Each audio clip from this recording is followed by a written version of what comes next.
Sesuai dengan tema kita pada pagi hari ini adalah kegiatan budidaya perikanan sebagai salah satu bentuk ketahanan pangan dan pelestarian sumber daya perikanan.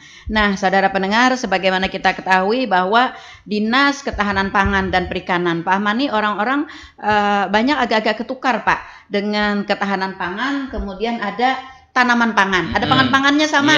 Iya, ada pangan-pangannya sama. Nah, kita pencerahan dulu di awal, Bapak. Apa saja sih ruang lingkup ketahanan pangan dan perikanan ini? Terima kasih Ibu. Dinas Ketahanan Pangan terdiri dari 5 bidang. Yang pertama yaitu bidang penangkapan ikan. Yang kedua bidang pengembangan usaha perikanan. Yang ketiga juga bidang konsumsi, dan juga yang keempat yaitu bidang ketersediaan pangan, dan juga yaitu bidang sekretariatan.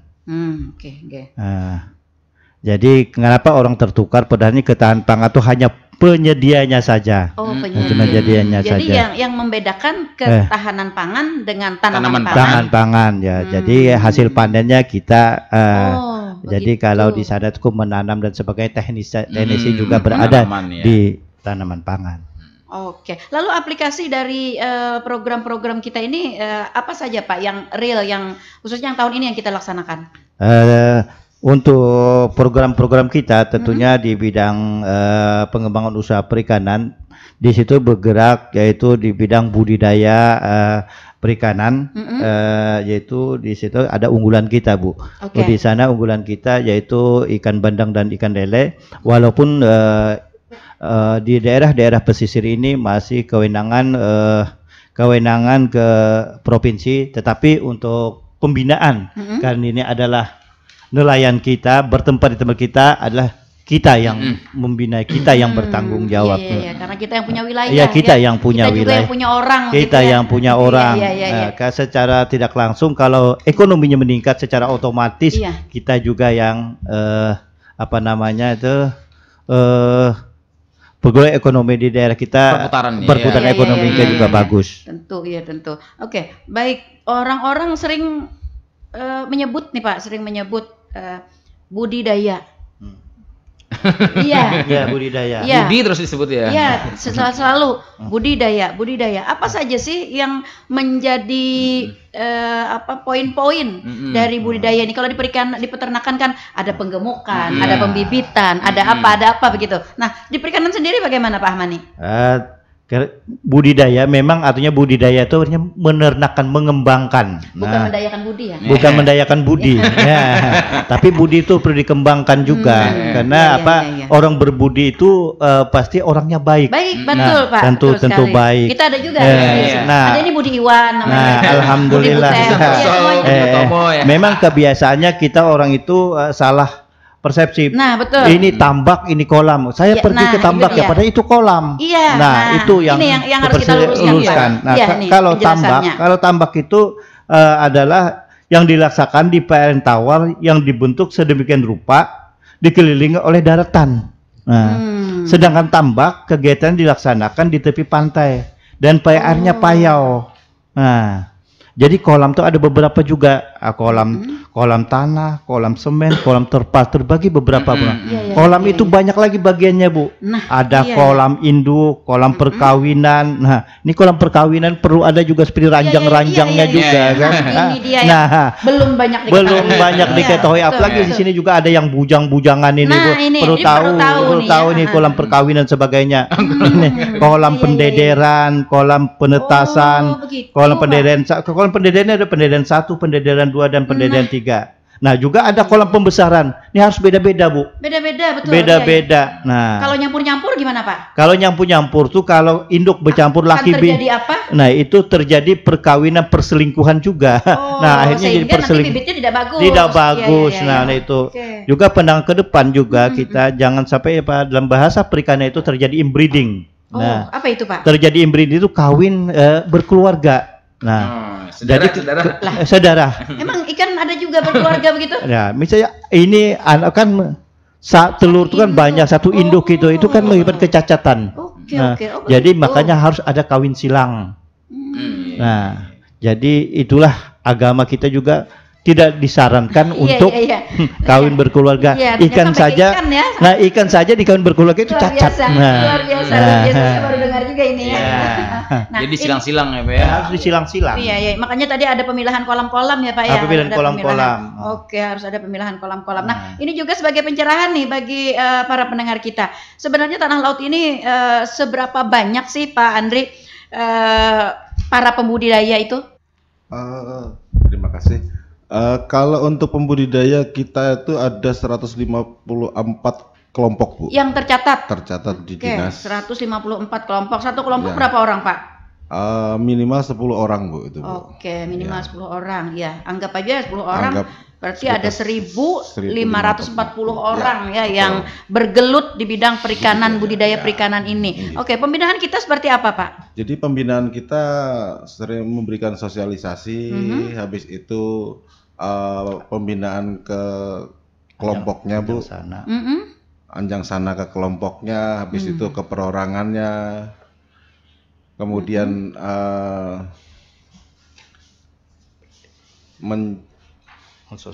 mensosialisasikan masalah cara budidaya yang baik, sehingga mereka nantinya akan dapat sertifikat CBIB cara budidaya ikan yang baik dari kementerian biasanya itu, Bu. Ya. Oke, dari 54 kelompok ini, Pak, budidayanya tuh apa aja nih? Apakah bergerak di bidang budidaya pembibitan, bergerak di bidang budidaya pembesaran atau apa? Jadi ini Budi nih. Ini Budi yang berdaya juga. Jadi kebanyakan kalau di kita tuh pembesaran, Bu. Jadi mereka banyak melakukan pembesaran. Mungkin kalau untuk pembenihan. Pembesaran ini berarti kita untuk konsumsi ya, Pak ya? Betul, Ibu. Oke, lanjut. Karena mereka untuk meningkatkan taraf hidup mereka, mereka lebih banyak untuk pembesaran. Jadi kalau untuk pembenihan itu mungkin yang ada itu kalau di kita tiga kelompok. 3 kelompok. Ya, Oke. 3 kelompok pembenihan. Ya. Jenis ikan yang dibudidayakan yang cocok di tempat kita nih dari 154 kelompok ini apa, Pak? Yang lebih dominan? Kalau yang lebih dominan di tempat kita itu adalah lele, Bu. Lele, nila. Gitu. Karena memang tingkat konsumsi kita juga lebih banyak sana, tinggi karena kita juga kalau lele ini orang Jawa yang banyak suka. Iya. Makanya tadi saya bilang kok lele gitu, bukankah kita orang-orang Banjar nih sukanya wakaruan. Jadi lele itu biasanya juga dia nggak khusus lele, Bu. Biasanya sambil patin, ada nila. Karena untuk lama pemeliharaannya itu lebih relatif pendek begitu ya dengan jenis ikan ini. Yang lain. Gitu. Kalau lele berapa hari, Pak Andre? Kalau lele itu sekitar 1,5 bulan sampai 2 bulan itu sudah bisa panen. Dari banirnya itu? Betul. Banir usia berapa? Itu yang ukuran sekitar 3 sampai 5 cm. Itu sudah dalam 1,5 bulan sampai 2 bulan itu sudah bisa panen. Sama dengan nila juga begitu? Kalau nila itu 3 sampai 4 bulan. Kalau patin sekitar 7 sampai 9 bulan lah. Tergantung pakannya juga, Pak ya? Bukan, jadi begini, Bu. Masalah panen itu bukan kita tergantung besar kecilnya. Tergantung kehendak masyarakat. Nah, permintaan masyarakat. Oke. Nah, tapi rata-rata artinya yang enak dikonsumsi lah begitu. Kan kalau nanti misalnya patin kurang dari 7 bulan, dagingnya kada banyak. Bukan ya? Bukan. Bukan. Jadi permintaan masyarakat kalau seperti lele, kalau lele itu 5 sampai 7 ekor. Itu konsumsi 1 kilo. Nah, jadi kalau nila yang 4 sampai 6 ekor per kilonya. Itu yang dikonsumsi masyarakat. Nah, kalau patin itu sampai 2 sampai 3 4 kilo tuh bisa saja karena dipotong-potong dan sebagainya. Jadi tergantung konsumsi masyarakat kita, Bu. Permintaan masyarakat. Oke, seperti itu. Anak sekilo 4 jar. Anak sekilo 4 jar. Kilo 6 aja ulun. Nah, ini mudah dijual, mudah ditukar. Maksudnya pada usia-usia itu apakah berbeda rasa atau berbeda tampilan atau apa? Biasanya memudahkan penjual juga untuk menjual ikannya itu. Bagian warung-warung tuh. Warung-warung kan bisa dibaginya misalnya. Jadi kan usah dipotong-potong lagi ya, kalau misalnya kalau kayak patin itu kan misalnya yang ukuran besar baru dipotong-potong. Nah, kalau itu dia kalau 7 bulan sampai 8 bulan itu mungkin 1 kilo 3, 4 itu lebih mudah dia menjualnya gitu. Oh begitu. Jadi tergantung permintaan pasar. Tapi idealnya itu kalau lele itu 1 sampai 1,5 bulan ya. Betul. 1 sampai 1 sampai 2 bulan lu panen. Itu ukurannya 5 sampai 7 ekor. Oh, 1 kilonya. 1 kilonya. Oh, begitu. Yang paling lama berarti si patin ya? Patin. Iya ya, agak besar dia. Agak besar jadi agak lama, 7 bulanan. Kan bisa dipotong. Ya itu tergantung permintaan tadi, Bu. Iya, tergantung permintaan juga. Tapi tetap tergantung permintaan. Nah, lalu pada kelompok-kelompok kita Pak Andri, kelompok-kelompok kita itu yang yang membudidayakan ini, kondisi saat ini bagaimana Pak? Kalau kondisi sekarang ini, kalau yang di kolam tanah banyak yang kering Bu, karena kemarau panjang kita. Itu yang tadi disebut oleh Pak Ahmani tambak itu ya Pak? Kolam tanah. Jadi itu kolam tanah. Kolam tanah ada Bu. Kolam tanah. Ada juga. Oh begitu. Jadi tadi kolam tidak semua kolam yang di tanah. Jadi masuk tambak bukan? Ya, bukan. Kolam tanah ada kolam yang bersemen kelilingan. Nah, ada kolam kalau tambak tuh berada di tepi pantai tadi Bu. Kalau disebut tambak harus berada di tepi pantai. Ya. Nah, airnya payau. Ini ada juga di daratan Pak, di dekat gunung dia bilang sama saya tambak juga. Bukan. Nah, itu makanya itu salah persepsi itu. Iya. Tambak ulun kemana saya bilang Pak? Tambak ulun pada di gunung sana. Di gunung padahalnya kolam itu. Tambak Sarinah, Pak. Tambak Sarinah. Nah, itu. Oh, begitu ya. Jangan juga pantai. Bisa di pantai kolam. Coba pantai Hambawang. Oh iya. Nah, ya. Pantai Linung. Tidak ada pantainya. Ya, Pantai Linung. Nah, lalu Pak Andri, apakah pembudidayaan ini pada tempat-tempat yang tadi disebutkan Pak Ahmani di pantai, di darat, di mana itu ada perbedaan spesifikasi Pak? Misalnya spesifikasi jenis yang dibudidaya, spesifikasi apanya begitu? Memang ada spesifikasinya Bu. Biasanya kalau kayak di yang bilangnya tambak tadi di perairan Payo itu kebanyakan udang bandeng. Nah, kalau di lobster. Ya, kalau udang lobster mungkin jarang. Oh iya. Darat malahan lobster itu darat. Lobster darat ada, lobster yang untuk itu biasanya nangkap di laut aja. Nah, untuk yang di perairan darat ini kebanyakan mereka itu lele, patin. Dan itu biasanya pakai, ada yang kolam tanah, ada yang kolam terpal, ada yang pakai ember juga ya, bisa ember pakai kolam bulat yang sekarang juga bioflok rame. Itu ada juga yang sekarang juga pakai kolam terpal yang kotak aja. Nah itu mungkin kalau yang jenis kayak terpal apa segala itu kebanyakan dia pakai lele. Iya. Jadi harus ada spesifikasinya juga ya. Makanya di bidang budidaya tuh Bu, kita ditanya kadang-kadang berapa potensinya katanya. Padahalnya budidaya itu tidak bisa menunjukkan potensi karena di ruangan ini pun bisa, asal bisa ada air bisa. Iya, betul, cuma betul. Teknologinya yang kita. Nah, iya, betul. Teknologi dan ikan apa yang cocok itu dipelihara. Iya. Oke, betul. Saya ke Pak Hari. Pak Hari, tadi prospeknya banyak ya untuk budidaya perikanan. Nah, lalu bagaimana upaya kita Pak mendampingi para kelompok-kelompok kita melakukan fasilitasi, memberikan pembinaan agar para kelompok-kelompok pembudidaya ini tetap dapat bertahan, bahkan mereka dapat lebih meningkatkan dan dengan jalan misalnya memilih tadi teknologi yang tepat seperti disampaikan oleh Pak Andri dan Pak Ahmani. Iya, jadi memang kelompok ini selalu kita dampingi Bu. Bahwasannya kelompok yang berdiri dari semenjak dulu di Kabupaten Tanah Laut, itu selalu kita dampingi. Terlebih kita sendiri di Kabupaten Tanah Laut itu sebenarnya punya penyuluh untuk perikanan itu sendiri. Oh, penyuluh kita ada berapa orang, Pak Andri? Pak ada 17 orang. 17 orang khusus untuk penyuluh perikanan. Penyuluh perikanan di seluruh Kabupaten Tanah Laut. Oke, 17 ada kecamatan kita 11 berarti 11. Kita iya ada yang memang agak kewalahan ya kalau kita bicara mereka sebenarnya kurang gitu. Kemudian terkait pertanyaan Ibu tadi juga kita juga memberikan bantuan-bantuan untuk mendampingi pembudidaya kita di Kabupaten Tanah Laut, memberikan teknologi berupa pelatihan, kemudian menyesuaikan kira-kira apa yang tepat untuk dibudidayakan di daerah mereka itu sendiri, Bu. Iya betul. Ya. Maksud saya memilih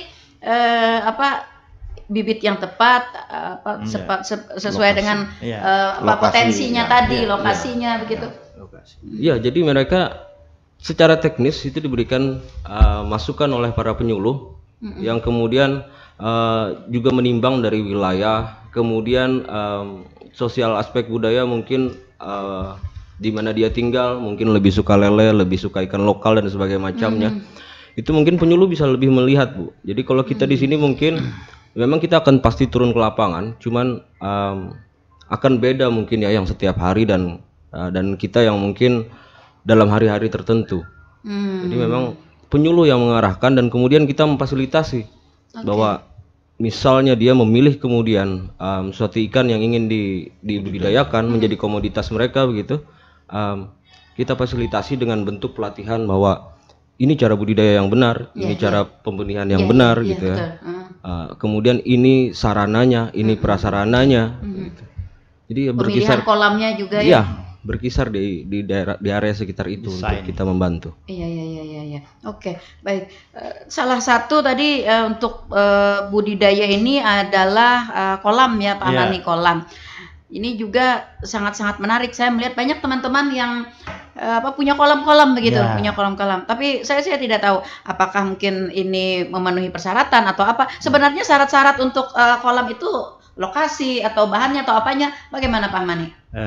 Jadi lokasi atau kolamnya ada yang sebagai ada yang sebagai hobi dan agak cuma meningkatkan ekonomi, Bu. Ya, betul. Nah, kalau yang sekedar hobi itu walaupun tidak memenuhi syarat, yang penting sebagai pemandangan, sebagai penghibur rumah tangga. Kadang-kadang kita di muka rumah ada bisi kolam 2x3 kita buat lemparkan ke itu sudah hati senang. Artinya menghilangkan stres. Nah, ini teman kita ini kan. Nah, ini budidaya juga nih. Makanya dia berteman sama Budi, Pak. Makanya kalau kita sebagai ekonomi itu luasannya itu perlu. Jadi luang ideal untuk kolam itu 10 kali 15. 10 kali 15. Tetapi juga kita sampaikan kepada pembudidaya baik yang baru atau yang sudah, itu perlu kita hal-hal yang perlu kita pertimbangkan dalam pembuatan kolam ini ada beberapa hal. Yang pertama itu carilah lokasi yang dekat dengan sumber air. Maksudnya dekat dengan sungai gitu? Ya, dengan air, dekat sumur atau berjalan sepanjang tahun. Nah, artinya ada bakal karingan, cari alirannya. Nah, ada bakal karingan. Yang kedua bebas dari banjir. Nah, itulah masalah Kabupaten Tanah Laut. Masalah Kabupaten Tanah Laut kalau sudah kemarau kita kekeringan, kalau musim hujan kebanjiran. Nah, inilah teknologi budidaya orang-orang perikanan ini harus mencari bagaimana ini bisa dapat diatasi dan juga meningkatkan produksi. Masa kemarau tidak kering, sehingga masa hujan tidak banjir. Nah, makanya kita pada hari ini menerapkan kolam terpal. Kolam terpal di mana-mana sudah banyak, Bu. Jadi betul, produksi betul. Kolam terpal ini ada yang bahkan kalau saya lihat di terpal di teras, Pak. Nah, di teras ada juga bahkan di drum. Nah, kata Pak Andri tadi ada yang di ember. Nah, itu di ember itu kita sudah juga mencoba bahkan kita pulikur itu dengan kangkung di atasnya. Jadi bisa untuk meningkatkan gizi masyarakat kita. Ya, pernah saya dengar budidaya. Nah, itulah sering kita dipanggil ke desa-desa untuk memberikan sebagai narasumber masalah itu. Jadi kalau misalnya PKK dan sebagainya untuk meminta narasumber, kita siap untuk melaksanakan kegiatan itu. Yang ketiga juga kualitas baik. Nah, tidak tercemar. Kadang-kadang kita melaksanakan dekat perusahaan. Makanya sekarang ini kita sekurang-kurangnya dari tempat perusahaan itu 500 meter. Nah, supaya jangan ada dari sebuah perusahaan. Perusahaan kita melaksanakan kegiatan. Perusahaan apa nih, Pak? Nah kadang-kadang kita kan banyak perusahaan tekstil sebagainya, pembuangan limbah dan sebagainya itu yang perlu. Nah yang keempat sebaiknya kecepatan air juga perlu dihitung Bu. Tetapi dia 8 sampai 15 liter per detik. Nah, tetapi ini untuk ikan-ikan tertentu. Tetapi kadang-kadang katanya ikan lele itu kada apa-apa ikan kotor, bukan. Sebenarnya ikan itu lebih baik, ikan yang lebih baik di air bersih. Lebih bersih. Tetapi kalau karena tidak ada, terpaksa kita melakukan itu. Tetapi itu bagus juga, bisa juga pertumbuhannya sesuai dengan pada tebarnya, benihnya yang sehat dan sebagainya, itu perlu pertimbangan juga. Yang keenam nih, hindari aliran air melalui pabrik tadi. Nah, bangunlah kolam di lahan-lahan yang landai. Kenapa makan landai? Karena ini juga atau kolam-kolam yang tanah-tanah yang batu itu akan mengakibatkan untuk pembuatan kolam terlalu mahal. Nah, jadi kita hindari, dan juga kebocoran kolam, kebocoran karena ada pohon-pohon yang suka lapuk. Oh, begitu. Iya. Artinya kita kalau misalnya mau membuat kolam tidak semena-mena begitu ya, tidak sembarangan, asal-asalan. Iya, tapi ada saya lihat ada yang di atas teras, ada yang di belakang rumah. Nah, lalu para kelompok-kelompok kita ini, Pak, apakah sudah diarahkan untuk pembuatan kolam ini sesuai dengan aturan apa yang tadi sudah Bapak sebutkan? Atau mungkin masih ada yang beberapa yang belum, atau bagaimana presentasinya? Memang kita ini kolam sekarang ini tergantung teknologi tadi. Teknologi. Jadi kita sekarang ini menerapkan sistem teknologi budidaya itu teknologinya. Jadi ada kolam 2x3, misalnya 2x3 pada tebarnya yang kita kurangi, atau pakannya yang berapa, kita pemberian pakan yang kita atur. Nah kadang-kadang kita di sini kita jangan lagi memandang kolam besar, karena sekarang nih kolam yang besar itu misalnya untuk ikan ini, untuk ikan beda-beda. Karena di dalam bahasa tuh rumahku adalah surgaku, sama juga ikan. Sama juga ikan, rumahku ada surgaku. Ya, ternyata berlaku juga prinsip ini pada si ikan. Luar biasa. Orang-orang perikanan ternyata bukan hanya berinteraksi dengan sesama manusia. Tapi ikan juga di ikan ya. Kalau damber itu Pak, bagaimana pertumbuhannya? Apakah cepat? Biasa kan kalau ikan biasa, kalau yang kecil, tanpa ada sirkulasi air, nggak ada chamber, nggak ada filter, bagaimana? Atau untuk lele? Kalau lele ini anti chamber ya, anti filter ya. Kalau lele juga kita jaga juga airnya, misalnya dalam seminggu kita kurangi, misalnya muatan misalnya di situ berapa liter, 100 liter ya, kita gantilah 25 liter dan sebagainya. Air press ya. Jadi supaya pH-nya, DO-nya, CO-nya juga. Artinya mengganti berarti secara manual. Secara manual bisa kita ganti, atau kita pakai kertas, kita ganti, kita tambahin lagi kan gitu. Apakah yang di Budi Dambar ini juga dibutuhkan adanya yang mesin-mesin yang aerator? Nah itu penting itu sebenarnya untuk menambahkan oksigen. Oke. Baik. Luar biasa ternyata ya untuk budidaya perikanan di kolam-kolam ini. Memang sangat-sangat menarik. Saya juga tertarik sekali Pak Andri. Ketika di suatu masa memang saya liar baungan kan juga. Untuk serba mau kepengen. Kemarin nila tapi nggak berhasil. Tetapi saya gini Bu. Jadi saya juga menjadi pensiun juga, mungkin saya nanti akan jadi petani kolam juga. Karena kan ahlinya sudah. Makanya itu Pak. Makanya tuh saya karena budidayanya yang nggak berhasil terus gitu, ya itulah. Oke, saya ke Pak Andri. Pak Andri, bagaimana kita memberikan pendampingan, sosialisasi kepada para kelompok-kelompok budidaya kita agar yang mereka budidayakan ini memang benar-benar dapat meningkatkan ekonomi. Nah, mungkin ada faktor-faktor sosial ekonomi yang perlu dipertimbangkan. Apa saja Pak kira-kira yang kita harus sampaikan, kita harus dampingi kepada para pembudidaya kita? Jadi untuk pembinaan mereka, kita melalui pendekatan dengan pengumpul. Sekira dia setelah panen itu dia langsung memasarkan hasilnya. Ada juga dari pembenihan itu dia menyiapkan benihnya, sampai nanti panen dia yang ngambil. Akhirnya pemasarannya dia yang laksanakan. Gitu. Juga ada juga yang mengenai sarana prasarana mereka juga. Ya. Soalnya kadang-kadang kan kalau terpal ini kemungkinan besar 3 tahun sampai 4 tahun itu kan sudah rusak, Bu. Jabok ya. Ya, jabok lah itu ada. Ya. Nah, jangan sampai nanti di pertengahan usia ikan terpalnya jabok. Habis hamburan. Iya. Nah, ini bagaimana nih Pak Andri? Jadi mereka itu dari dinas juga ada menyiapkan bantuan bibit apa segala sampai misalnya ke benihnya pakan dari sarana prasarananya mereka menyediakan. Ada kolam nggak Pak? Catat pengen. Iya. Kalau kolam kada boleh Pak. Jadi kalau di kita masih jaring tancap, Bu. Itu yang biasanya atau keramba jaring apung lah hitungannya yang kebanyakan untuk di sungai atau di waduk. Nah, itu mungkin lebih cepat mereka karena menggunakan aliran airnya. Kalau yang untuk di kolam terpal nih mereka biasanya terpalnya mereka yang ganti. Kita bibit dengan pakannya. Dan kita juga menyarankan mereka untuk pakannya ini karena harga pakan kita ini kan mahal, Pak. Dari 300 sampai 400 ribu per sak lah hitungannya. Nah, mereka diselingilah dari pelet dengan kayak ikan, kayak ada kalau di sawah-sawah kan banyak keong-keong gondang tuh, yang keong kuning apa segala. Nah, mereka bikin dipotong-potong untuk dikasih makan. Untuk mengurangi harga biaya pakan lah. Iya. Tapi tidak mempengaruhi kepada pertumbuhan si ikan atau tidak mengurangi rasanya begitu Pak dengan tidak mengurangi Bu. Jadi kebanyakan teknik dari pembudidaya ini mereka sebelum menjual itu nanti terakhirnya pasti akan diberi makan pelet.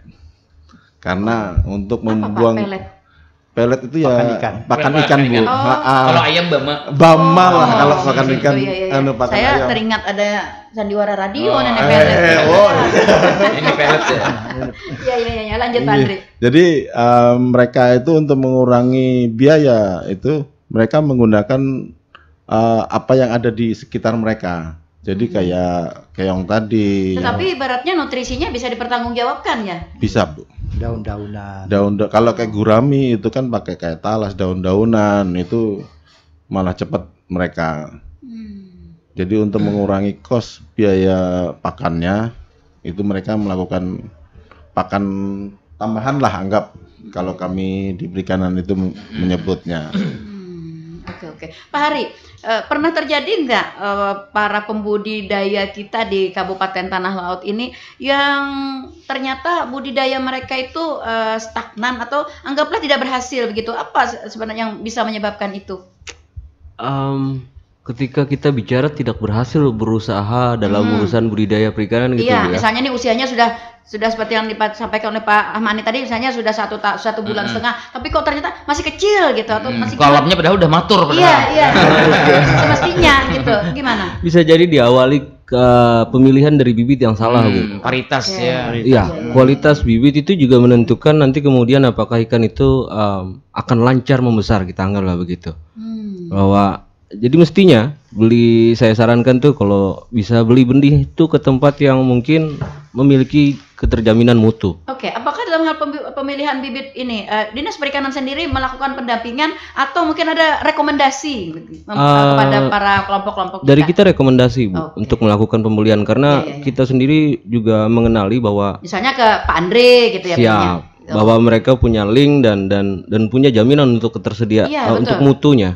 Supaya jangan salah pilih tadi. Bahwa jangan salah pilih. Oke, lanjut. Yang lainnya apa yang menyebabkan seperti yang tadi disampaikan oleh Pak Andri tadi, dikasih makan apa saja begitu ya? Dikasih makan apa saja gitu yang ada di sekitar begitu. Apakah itu juga bisa menyebabkan adanya stagnan, tidak berkembang? Saya rasa tidak Bu, karena meskipun makanannya apa saja? Yang penting nutrisinya mencukupi nutrisinya Bu, baik protein, karbohidrat, lemak, vitamin. Walaupun yang paling utama untuk memilih pakan sebagai pakan alternatif atau pakan tambahan, bahwa bahan yang kita berikan atau makanan yang kita berikan itu mencukupi karbohidratnya setidaknya. Karena dari alam itu pasti nggak sama kayak kita berikan pakan olahan. Pakan olahan kan notabene-nya adalah pakan yang tercukupi dari seluruh komposisi. Sementara pakan tambahan belum tentu seperti itu gitu kan. Cuman kita manfaatkan yang berada di sekitar lingkungan kita. Otomatis mungkin dengan contoh yang diberikan Pak Andre, misal kayak keong, gondang mas, itu adalah pakan tambahan yang lebih cocok untuk ikan yang kita konsumsi berupa ikan karnivora seperti lele, haruan, gitu ya.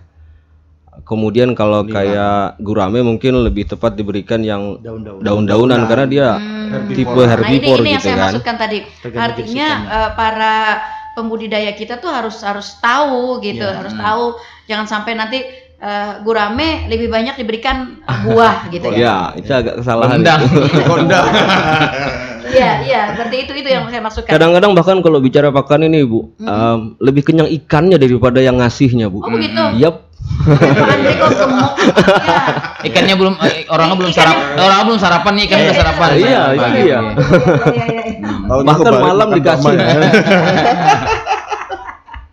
Iya, betul. Oke. Nah, lalu Pak Andre. Siap.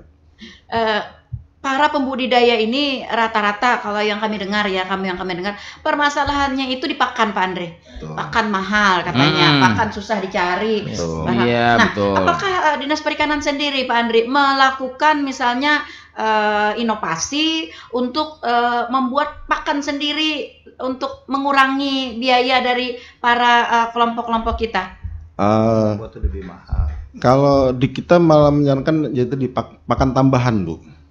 Untuk pakan tambahan itu tadi. Berarti pakan tambahan itu berarti diramu sendiri oleh si pembudidaya. Betul. Ya, maksud saya ini mereka, yang diformulasi oleh Dinas Perikanan sendiri. Jadi mereka dalam pembudidaya itu biasanya kita beri ada pelatihan yang memang kami bawa misalnya di Mandiangin. Betul, nah di sana pun juga setiap kami pelatihan itu pasti akan mencantumkan untuk pakan tambahan sebagai pilihan alternatif pelet harga mahal. Iya. Nah, jadi dari sisi itu mereka akan mengembangkan, misalnya yang di sekitarnya yang lebih banyak apa yang ditemui di sana, misalnya kayak tadi keong atau gondang. Nah, itu bisa nggak dijadikan alternatif. Nah, waktu di pelatihan itu akan ada, keong ini proteinnya berapa. Nah, sedangkan untuk pelet itu harus ada karbohidrat memang dari bungkil. Lengkap komposisinya. Nah, dari peletnya sendiri pun juga komposisinya juga banyak. Dari dedaknya, dari tepungnya. Semakin tinggi protein biasanya semakin mahal, Pak ya. Betul. Persenannya biasanya. Protein itu dapatnya dari mana? Proteinnya dapat dari tepungnya itu, Bu. Ya, olahan hewani dan nabatinya. Bahan. Jadi ada bungkil. Di situ ada tepung tulang, kita bisa dari telur. Jadi pemanfaatan itu ya di proteinnya. Kalau di pelet ya. Ya. Tepung darah ada juga, Bu. Apa, Pak? Tepung darah. Oh, berarti dibuat dari darah? Ya. Wow. Makanya, dari siapa, Pak? Itu darah sapi di pemotongan itu kan dijadikan tepung. Begitu. Perikanan sendiri melakukan itu, Pak? Jadi kalau di daerah-daerah lain itu sudah memanfaatkan itu, tetapi kalau kita ini pakan ini adalah menjadi suatu dilema bagi pembudidaya kita. Jadi kalau saya ini kan pernah menghitung dan pernah membuat dan pernah melatih cara pembuatan pakan ini, ternyata kalau kita membuat pakan di Kalimantan Selatan ini lebih murah membeli daripada kita membuat sendiri.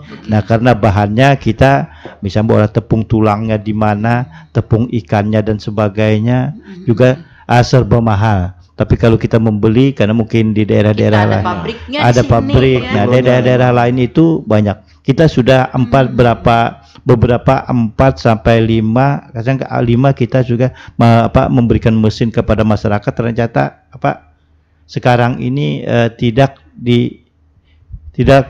melaksanakan kegiatan pembuatan pakan karena biayanya terlalu mahal, terlalu tinggi daripada membeli. Begitu ya. Jadi untuk yang ke sana kita dari Dinas Perikanan kita tidak melakukan inovasi, Pak ya. Kita memberikan penyuluhan, tapi dia tahu bahwa kalau membeli pakan atau pembuat pakan itu lebih mahal. Jadi kita sarankan untuk menggunakan pakan tambahan yang ada di sekitarnya, seperti Pak Andre tadi, jadi Pak Hari tadi ada keong dan sebagainya. Itu sebagai makanan tambahan, bahkan sesuai dengan ikannya tadi. Misalnya ikan apa? Ini ikan gurami kita berikan daun-daunan dan sebagainya. Tetapi untuk di daerah luar, untuk ikan gurami sudah diberikan sejak kecil, dilatih sudah untuk makan pelet dan sebagainya. Karena ikan kalau dapat pelet itu akan lebih cepat atau akan lebih Pak? Tadi kata Pak Andre tadi kalau mau dijual harus makan pelet gitu. Apa harus menambahkan beratnya atau bagaimana gitu? Di sana kalau kita pelet itu kan sudah ada kumpulan, ada proteinnya, karbohidratnya, lengkap sudah komposisinya. Itu ibarat dosisnya itu cocok untuk diberikan kepada ikan. Nah, jadi menambah berat. Jadi ikan ini bisa dihitung. Seperti contohnya seperti lele. Konversinya di situ 1 kilo pakan menghasilkan 1 kilo daging. Jadi kalau dihitung, kalau pakannya itu kita berikan 1 kilo pakan daging, harga ikan lele sekarang 18.000 sampai 22.000. 1 kilo. 1 kilo. Harga pakan 12.000 sampai 13.000. Jadi keuntungannya itu bisa kita hitung. Begitu hitungannya. Hitungannya. Luar biasa. Ahli perikanan. Tapi ada juga Pak, melanjutkan Bu Nelly tadi. Bagaimana menyikapi statement dari masyarakat, ikannya nggak naik-naik, harganya pakannya naik terus nih. Bagaimana? Apakah ada subsidi mungkin dari pemerintah, gimana? Program di dinas gimana? Ketahanan pangan nih. Sebenarnya ikan bukan naik-naik. Sebenarnya ikan kita ini sebenarnya kebanyakan tuh rantai pemasarnya yang terlalu panjang. Nah, sekarang kita lihat ikan patin berapa? 35 sampai 40. Sedang di petani hanya 22 karena langsung beli. Coba kalau kita bawa ke pasar sendiri, kita itu akan lebih tinggi sebenarnya. Nah, contohnya seperti ikan gabus kita lihat di pasar sekarang ini sampai 40 sampai 60. 70. Kalau kita beli, coba beli itu lebih murah. Nah, makanya saya harapkan di sini kepada petani-petani membentuk kelompok itu. Di dalam kelompok itu ada kelompok pemasar. Jadi yang orang-orang yang tahu pasar. Nah, jadi seksinya itu jangan hanya semuanya pembudidaya. Iya, jadi seksinya itu misalnya situ ada ketua, sekretaris, bendahara, itu ada seksi pemasaran.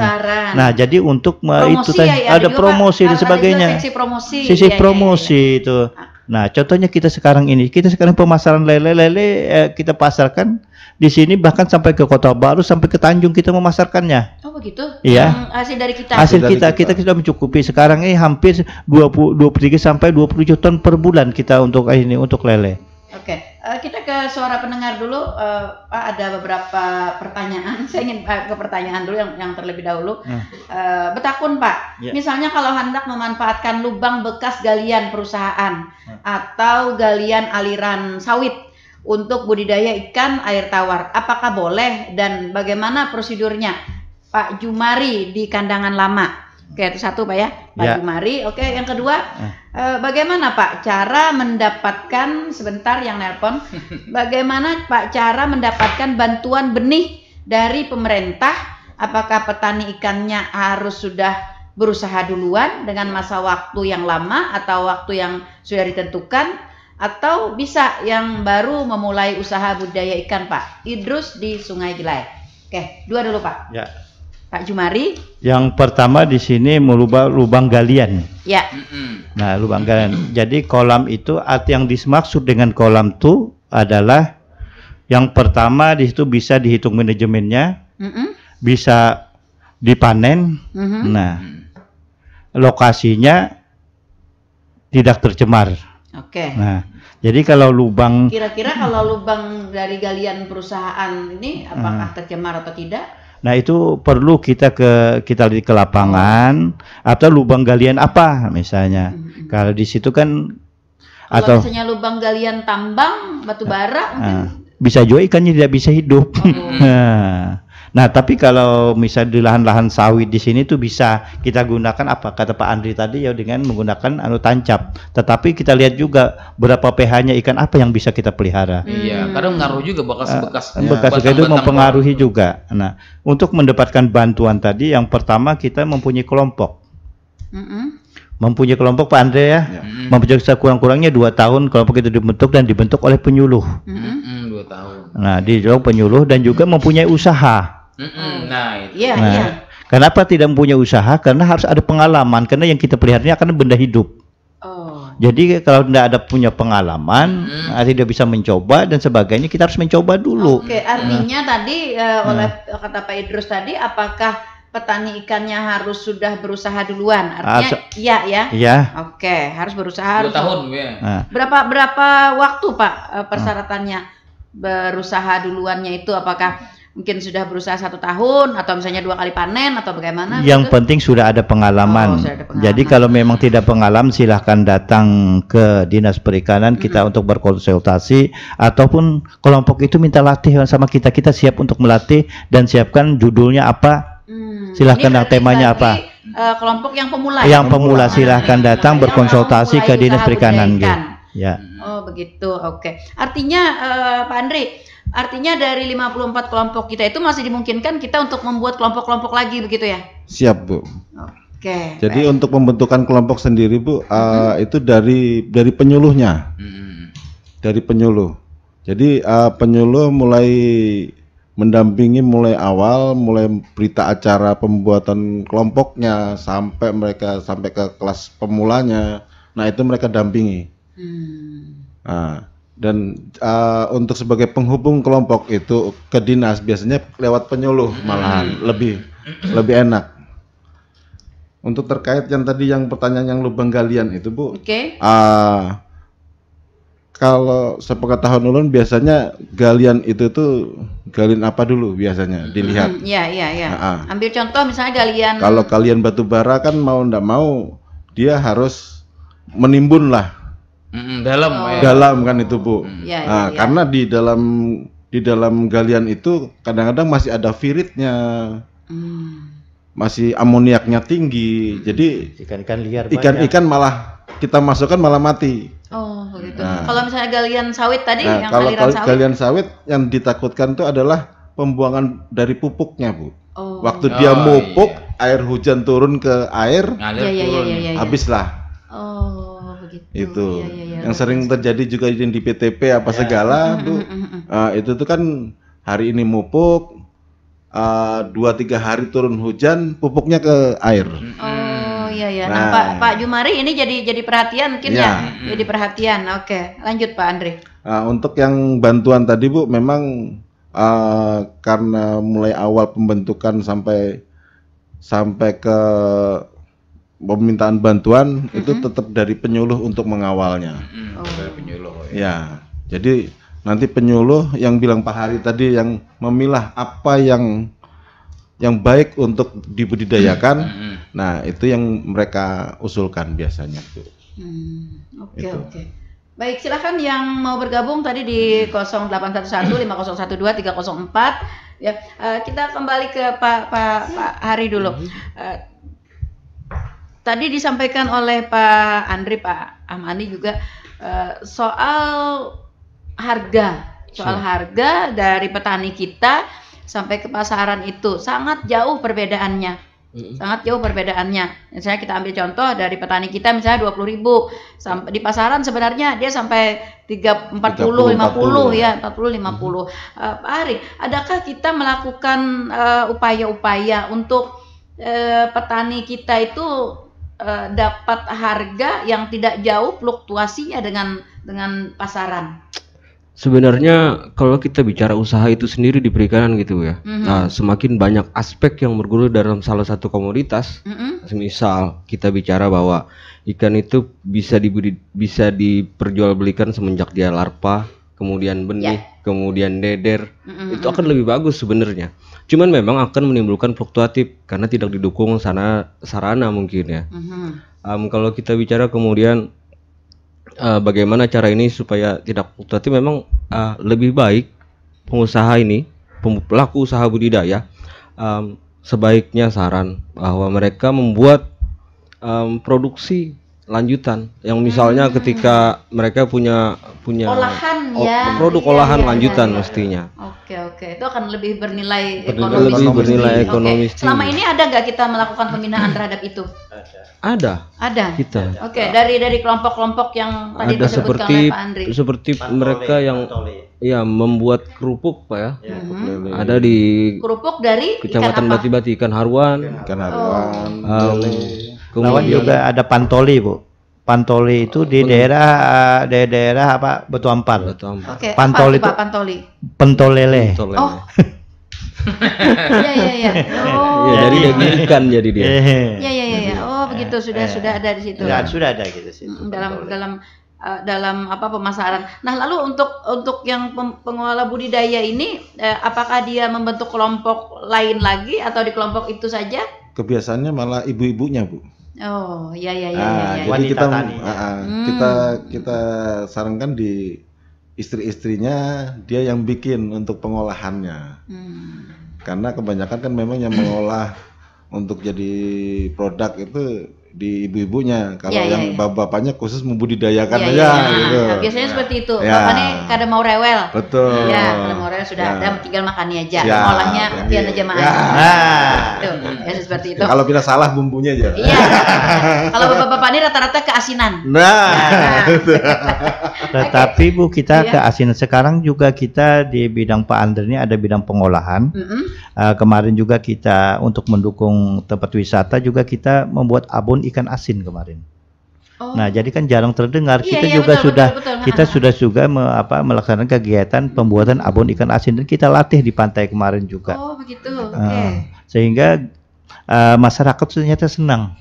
Masalah ikan asin karena pakai abon aja senang. Kenapa jadi ikan asin? Ikan asin itu perlu kita olah. Karena ikan asin itu banyak, ada yang mahal, ada yang murah. Nah, yang murah itu bagaimana supaya ditingkatkan harganya. Ekonomisnya. Seperti Pak Hari tadi. Iya, betul. Oke. Nah, itu. Lalu ini yang dibuat abon. Dibuat abon. Nah, ikan-ikan ruca kan banyak juga di daerah pantai itu kan dibuang percuma. Itu juga dibersihkan pakan ikan tambahan kata Pak Andri tadi kan. Oke, seperti itu ya. Apa tadi yang ingin saya tanyakan juga ini adalah tadi Pak Ahmani tadi menyebutkan kolam-kolam itu. Saya kembali ke kolam-kolam, ada kolam tanah, semen, terpal. Tadi Pak Andre ada juga bilang ada kolam apung. Kolam jaring apung. Nah, ini seperti apa itu, Pak? Itu model kayak keramba, Bu. Keramba kayak kalau itu nggak masuk tambak itu, Pak? Tidak masuk tambak. Jadi PTP itu nggak masuk tambak ya? Itu kolam jaring apung. Jadi kayak kalau kan keramba itu ada berapa macam, kadang-kadang dia pakai ulin bahannya, ada juga dia cuma jaring dilapis jadi 4 lapisan. Jaring itu ada 2, dari dalam dan luar. Habis itu dari bahannya sih kalau untuk keramba itu. Jadi kalau jaring apung ini kebanyakan biasanya di danau-danau apa segala kayak di PTP itu kan. Nah, itu jaring apung. Aliran air yang tenang lah. Tidak ada berarus lah. Gitu, seperti itu. Iya, ada persyaratan tertentu juga ya. Ada. Luar biasa ya. Baik, Pak. Aduh, tidak ternyata. Iya, saya kayak kejar-kejar waktu kalau lagi ngobrol asik. Iya, lagi ngobrol asik. Saya ingin sedikit Pak Ahmani nih, Pak ya. Kemarin dulu saya pernah dengar, Pak. Bagaimana kan kita bicara lele gitu ya, Gitu. Bagaimana dengan haruan kita, Pak, kalau Banjar nih, Pak? Kemarin kan ada informasinya dulu kalau kerjasama ada dengan PT STP ya, untuk pemanfaatan berapa hektar dulu pernah yang ada maunya juga kemarin. Itu bagaimana kondisinya sekarang? Bagaimana tuh, Pak? Kemarin kita mungkin di sana masalah itu MOU-nya dan sebagainya itu kada perlu kita bahas karena itu lain. Nantinya cuma kita sekarang ini untuk kegiatan ikan gabus. Ikan gabus sekarang kita di Desa Handil Gayam. Untuk tahun ini kita memberikan demplot di sana. Jadi ada beberapa kelompok yang kita berikan bantuan pada hari ini, dan dia juga pernah panen sekitar 3 sampai 4 pikul, Bu. Ikan gabus. Jadi untuk saat ini kita spot, kita berikan pakan, kita berikan sarana dan prasarananya supaya dia bisa untuk meningkatkan ekonominya. Kemarin juga Pak Andre sama Pak Hari juga mengadakan latihan ikan gabus itu ke BBAT Mandiangin karena di situ ahlinya, Bu. Jadi sudah dikirim juga beberapa untuk meningkatkan untuk pembudidaya. Ya, karena mana kita ikan-ikan lokal kita ini sudah dipungkiri, Pak, orang lebih banyak ke sana. Karena kita ini banyak sekali penangkapan yang dilarang ini, Bu, sekarang seperti setrum dan lain sebagainya. Maka sekarang memancing aja kita susah sekarang ini, harus mencari yang jauh karena di dekat-dekat kita ini sudah mulai ikan-ikan lokal ini mulai berkurang. Bukan punah tapi berkurang. Nah, dan maka hal itulah perlu kita label sebagainya, dan sekarang ini kita arahnya untuk Dinas Ketahanan Pangan dan Perikanan untuk pembesaran dan pembudidayaan ikan lokal, Bu. Jadi emang kenapa orang jadi memilih nila, lele? Apakah agak sulit, Pak, untuk mengharuan ini, Pak? Bukan begitu, karena nila ini kan mudah didapat. Ya, terutama sekali benihnya mudah didapat. Kalau ikan haruan ini kita harus memesan dulu ke daerah BBAT Mandiangin. Dan juga masa pemeliharaannya juga cukup lama. Cukup lama. Jadi kalau untuk ukuran itu, kalau gabus itu setahun 2 bulan. Jadi lama. Gitu, lebih lama. Jadi sehingga agak-agak kelamaan budidaya kita menunggu begitu. Pelet nggak bisa juga pelet, Pak? Iya. Bisa, Pak, asal dia kecil sudah diajarin lah makan pelet. Sama dengan hiu juga, kalau dari kecil diajari makan kesisap sampai ke makan kesisap. Jadi kalau dulu itu kebanyakan mereka dari desa Handai Gayam itu hanya sekedar menyerok anaknya, ngumpulin, barulah. Sekarang sudah ada berarti membibitkan secara teknologi. Ada teknologi, Bu. Cuma ikan haruan ini, haruan ikan gabus ini, Bu, lebih setia daripada kita, Bu. Oh, begitu. Dia kalau lebih setia, dia setia. Di mana kesetiaannya, Pak? Kesetiaannya kalau yang istrinya atau betina atau yang mati, dia nggak mau kawin lagi, Bu. Itu yang susahnya. Oh, gitu? Ya, bila kada cocok dia dibunuhnya. Misalnya ini yang hidup yang jadi membudidayanya susah ya? Ya susah, makanya kita harus mencari sepasang, Bu. Yang memang benar-benar cocok juga. Cocok. Nah, makanya itu bila kita kawinkan sama ini, apabila anda cocok dibunuhnya. Nah, itu dia paling setia. Kalau misalnya kawin di luar, Pak, misalnya sperma dengan itunya di teknologi tidak bisa ya? Untuk kawin di luar, inbreeding. Kalau untuk haruan masih belum, tapi kalau untuk ikan mas kan bisa dengan sistem itu. Nah, lalu kita sendiri, Pak, dari sekian lama sudah program-program perikanan kita nih. Pernahkah kita melakukan inbreeding itu, Pak, dari misalnya ikan haruan dikawinkan dengan ikan nila misalnya, atau bagaimana gitu? Itu tidak bisa, cuma kalau ikan mujair sama ikan mujair sama ikan nila bisa, karena ikan nila ini adalah suka selingkuh. Itu, Bu. Jadi ikan-ikan seperti ikan mujair itu yang bisa dikawinkan dengan ikan mujair, ikan yang sejenisnya. Nah, itu. Begitu ya, luar biasa, Pak Mani. Sampai mengetahui benar-benar SPI deh. Spesialis ikan. Benar. Begitu. Jadi ada ikan-ikan tertentu yang bisa dikawinkan dengan ikan tertentu juga. Jadi kalau kita melakukan penyilangan itu tidak bisa sembarangan. Kalau Bang kita misalnya mikir-mikir nih hendak menemukan ikan yang lain supaya tanah laut nih punya ciri khas ikan apa gitu. Kita kan terkenal nih, Pak. Kita ini kan ada laut ya, ada laut, ada daratan gitu ya. Laut kita sepanjang 200 km, penghasil ikan yang luar biasa begitu. Apakah kita pernah melakukan misalnya untuk penyilangan dari ikan laut ke ikan darat gitu, nanti hasilnya adalah ikan tanah laut gitu? Sebenarnya kalau ikan nila tuh ada namanya ikan nila nila salin. Yaitu bisa 20 per mil. Nah, jadi kalau ditambak bisa ikan nila itu dipelihara, karena ikan nila itu katanya berasal dari laut juga. Nah, jadi sudah ada, cuma kalau untuk kita ini yang pertama kita BBI belum ada. Nah, balai benihnya. Di situ ya, yang kedua tenaga ahli kita cuma berapa. Nah, di sini kan setiap tahunnya juga semakin orang-orang perikanan ini juga semakin berkurang. Tahun ini aja sudah ada 2 yang akan pensiun. Oh begitu, Pak. Iya. Nambahnya enggak ya, Pak? Ya? Nambahnya enggak. Apalagi orang budidaya tinggal saya berdua itu akan hilang. Kalau saya 2 tahun setengah lagi pensiun juga akan habis juga orang budidaya ini nantinya. Corongan di Pak Hari. Ya. Pak Hari yang bertahan. Iya. matahari nanti akan menguasai. Oke, baik. Pak Andri, tadi kan permasalahan harga ya, tentu saja permasalahan harga ini akan sangat mempengaruhi terhadap para kelompok-kelompok kita. Adakah misalnya Dinas Perikanan sendiri Pak melakukan penentuan seperti kayak head misalnya atau apa gitu, harga ikan nila dengan isi 5 sekilo Pak, headnya seperti ini atau bagaimana Pak? Atau suka-sukanya si pengumpul atau suka-sukanya siapa gitu? Kalau itu tidak bisa kita Bu, karena apa? Sebabnya? Mereka ini menghitung biaya pakan, habis itu biaya pemeliharaannya ada mulai dari bibit dia beli sampai jadi dagingnya, habis itu pakannya ini fluktuasi naik turun. Nah mereka yang jadi permasalahan di pengumpulnya, misalnya dari kolam misalnya harga 20, nanti pengumpul 1 22. Nah, kita kalau mau maksud saya supaya jangan terlalu banyak selisih, Pak. Kasihan para Jadi makanya tadi ada juga yang dari kita menyarankan ya tadi Bu, mulai dari pembenihannya, dari bibitnya itu ada yang menampung. Jadi mulai dari bibit yang bibit asalnya ini sampai dia panen, sampai pemasaran itu satu orang yang nangani. Jadi mereka yang mau ngasih bibitnya, habis itu setelah panen dia yang memanenkan, sampai memasarkan dia memasarkan ke Batu Licin atau kemana?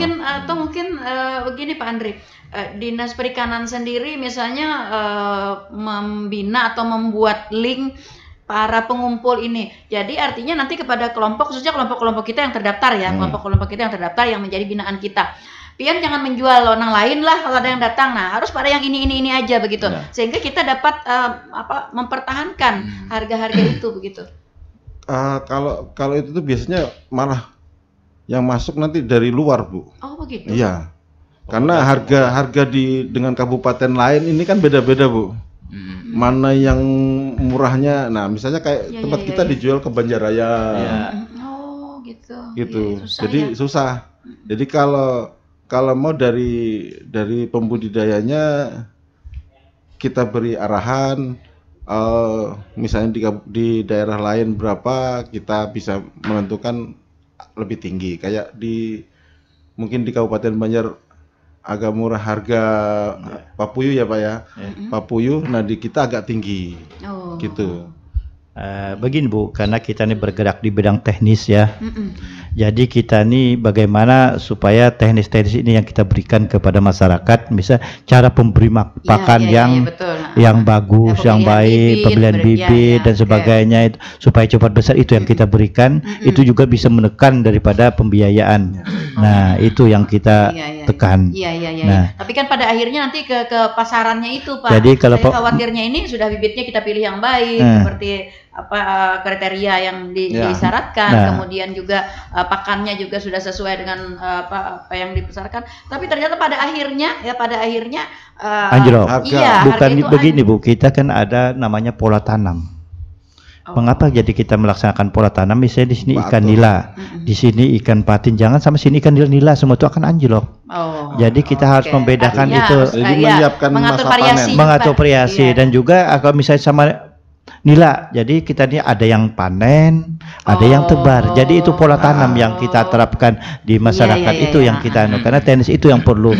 Tapi kalau kita untuk melakukan pemasaran di situ dia bisa. Cuma kita pembentukan kelompok tadi, situ ada ketua sekretariat berdaya, dan juga ada seorangnya yang sebagai orang ditunjuk sebagai bagian pemasaran.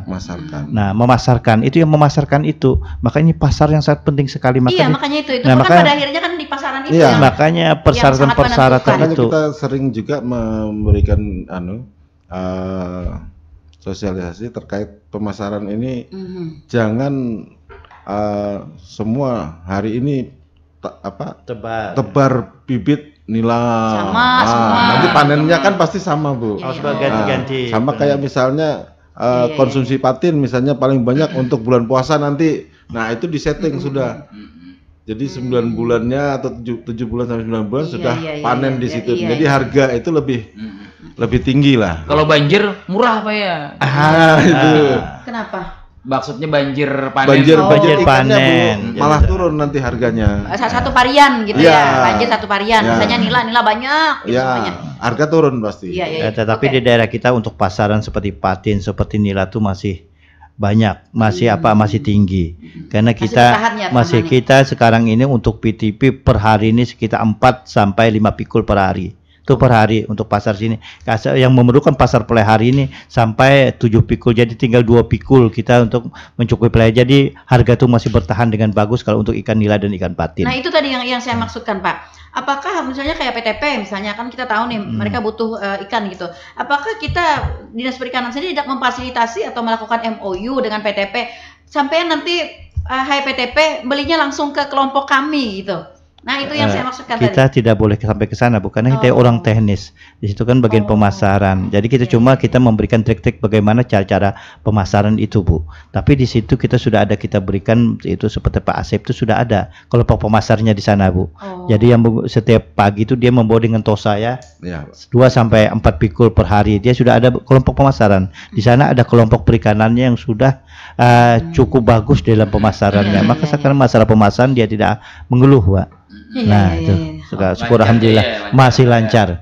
Nah, coba kita perlu informasikan bagi siapa yang ingin membeli bibit lele, silahkan datang di Gunung Raja itu sampai 500 juta per tahun, di situ ada ikan lele. Bibitnya. Nah, sekarang ini bibit sampai ke panen dia yang menerima. Nah, bagaimana juga kita untuk mempertahankan masalah harga lele? Makanya kita di sini tidak boleh menjual bibit keluar daerah. Kita jual hanya untuk ke tanah laut. Kalau kita jual hanya beredar di tanah laut. Iya, jadi kita menjual yang konsumsinya aja keluar supaya pemasaran kita tetap continue berjalan dengan baik. Misalnya Kenapa Pak? Bibit kita apakah termasuk bibit yang baik atau bagaimana? Bibit kita cukup bagus. Kita sayangi banget. Kita baik. Yang kedua untuk mempertahankan pemasaran tadi. Kalau kita jual bibitnya misalnya ke tanah bumbu dan sebagainya, maka orang tanah bumbu tidak akan membeli lagi ikan konsumsi kita. Nah, ke Tanjung juga, di Tanjung kan membeli lele kita. Kalau kita berikan bibit ke Tanjung, dia ikan-ikan konsumsi kita dia membeli di sana, dia beli bibit saja. Nah, itulah trik-trik pemasaran itulah yang kita kan. Ini sebenarnya harus soalnya orang Tanjung pada orang peliharin nukar bibit.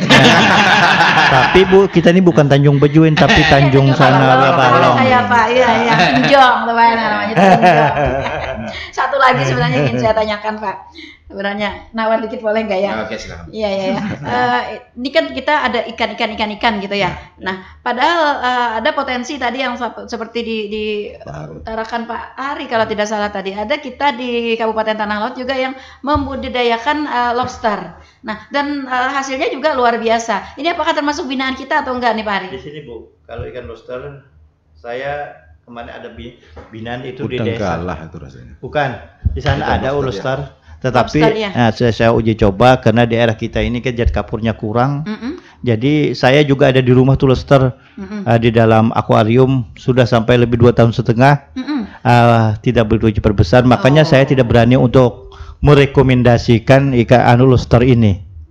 Lobster ini tidak berani saya untuk merekomendasikan karena di tempat ini kekurangan zat kapur sehingga dia besar. Oke, ini penelpon kita jauh nih Pak. Ya, suara pendengar, selamat pagi Pak Mawardi di Marabahan. Selamat pagi juga Mbak. Iya, oke. Gimana Pak Mawardi? Apa nih yang mau kita perbincangkan? Ini apa yang ini anak buah aja hafal aja masuk ke radio tadi. Oke, kita sedang berbincang-bincang tentang pembudidayaan ikan Pak, melalui kolam, tambak dan sebagainya. Pian bisi kolam kada? Di Marabahan pinanya banyak juga sih kolam. Ada bisian Bang, cuma ada aja sedikit-sedikit ya kalau. Iya. Oke. Lalu apa yang jadi pertanyaannya Pak? Dan yang pengen tanyakan. Kalau misalnya kita Mas atau Mbak kita mau membuat kolam tuh apakah ada untuk syarat-syaratnya atau caranya kebersihannya? Iya.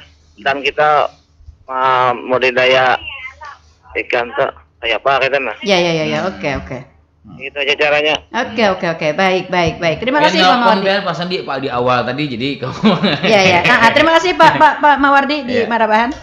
Oke, terima kasih sudah bergabung. Mungkin karena baru masuk, Pak. Ya. Nah, ini penting juga bagi mereka yang pemula nih, bagi pemula ya, menjawab pertanyaan Pak Mawardi. Bagaimana, Pak?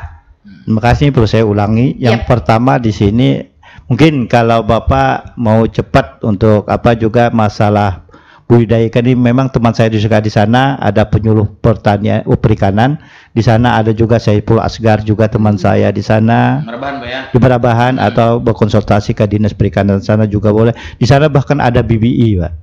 BBI di Merabahan. Cuma perlu saya sampaikan untuk pentingnya untuk lokasi kolam yang pertama tadi sudah saya sampaikan, tapi carilah lokasi yang dekat dengan sumber air. Nah, baik air tanah, sungai maupun juga apa di sana kan pasang surut. Iya, atau bahkan kalau misalnya kita mau bikin baru berarti harus bikin sumur. Ya, tapi di sana kan kalau di Merabahan ada pasang surut tuh, daerah pasang surut juga bagus. Di sana untuk ikan nila juga. Ikan nila juga bagus. Yang pertama juga bebas dari banjir. Di sana juga daerah banjir, cuma kita bagaimana menyiasatinya, bagaimana kita sudah tahu karena daerah kita ini sering banjir. Misalnya bagaimana kita menyiasati itu supaya ikan kita tidak bisa keluar. Yang kedua tadi airnya berkualitas baik, tidak tercemar tadi. Cuma kalau misalnya pH-nya saja bisa digunakan pengapuran dan sebagainya, dan teknis-teknisnya juga ada di sana untuk penyuluhnya juga. Yang dua sebaiknya kecepatan airnya juga, tapi kecepatan air ini tidak pasti untuk ikan lain juga ada yang senang tidak dengan kecepatan air, tapi yang lebih baik itu 5, 8 adem ada juga, ada macam-macam lah. Ya tergantung ikan yang kita pelihara. Yang kelima, hindari aliran air melalui pabrik tadi. Nah, cuma saya kalau Bapak tadi ingin mencoba-coba di sana juga banyak ya. Kolam-kolam, saluran-saluran air yang bisa digunakan. Karena saya kemarin ada saluran jeruk di sana tuh. Kemarin saya pernah ke sana. Bisa digunakan berarti? Bisa digunakan di sana.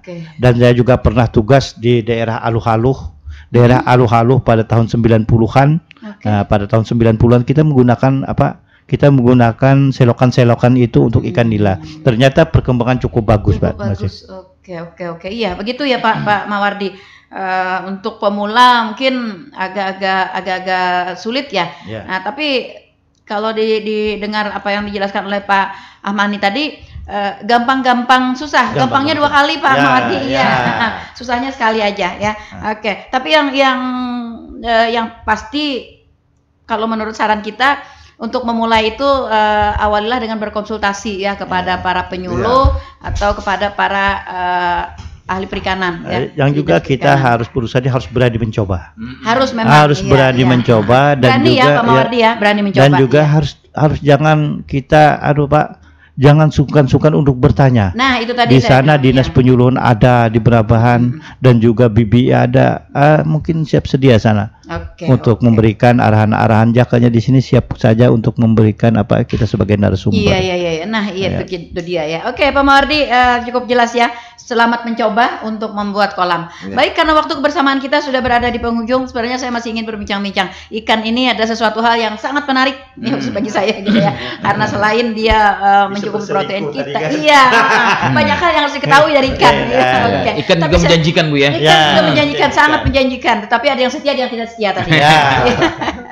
Baik, para pendengar, sampai di sini jumpa kita di program Talkshow Tanah Laut Menyapa edisi hari ini, Kamis 31 Agustus 2023. Mudah-mudahan apa yang kita perbincangkan pagi hari ini dapat menambah wawasan pengetahuan bagi kita semua, khususnya bagi para pembudidaya perikanan yang mau akan dan sedang melaksanakan. Baik, dan saya terima kasih Pak Ahmani sudah berkenan hadir, Pak Andre, Pak Hari. Mohon maaf untuk satu-satu hal yang kurang berkenan, dan saya juga berterima kasih kepada para pendengar yang sudah berkontribusi bersama kami, dan juga para pendengar yang selalu setia stay tune di 102,3 RPPL Radio Tuntung Padang FM, radio berinteraksi untuk pembangunan Kabupaten Tanah Laut.